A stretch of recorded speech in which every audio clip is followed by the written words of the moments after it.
میرا نام امر دتا ہے اور میں نے اس رمضان میں اسلام قبول کیا ہے. میں آپ کا بہت بڑا فین ہوں اور میں نے اسلام سچی نیت اور دل سے کیا ہے. میرا سوال یہ ہے ذاکر بھائی کہ اسلام قبول کرنے کے لیے ختنہ کرانا ضروری ہے یا نہیں؟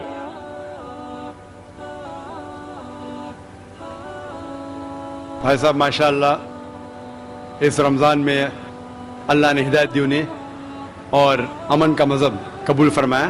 میں دعا کرتا ہوں اللہ سبحانہ تعالیٰ سے کہ آپ کی انشاءاللہ جد و جہد کو قبول فرمائے.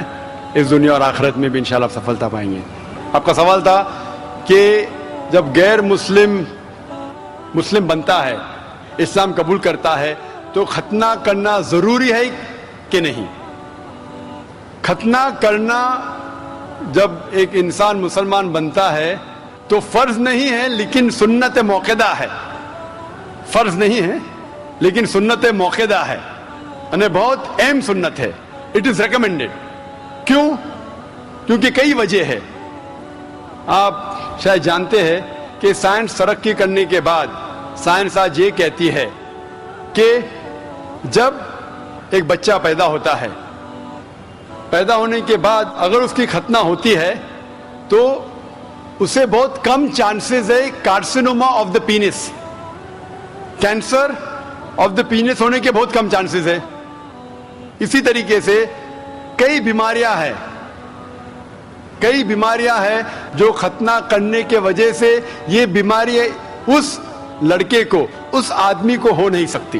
مثال کے طور پہ there is the prepuce which is there، اس کے وجہ سے وہ زپ میں اٹک سکتا ہے.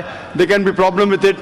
furthermore آج کی ریسرچ یہ بھی کہتی ہے کہ جو شخص ختنہ کر چکا ہے اس کو ایڈز کے چانسز اور کم ہیں. ایسے کئی ریسرچز ہیں. آپ اگر میرا کیسٹ سنیں گے سائنس کے بارے میں، اس میں اور ڈیٹیل سے کہا ہوں کہ کیوں ختنہ کرنے کو کہا گیا اسلام میں.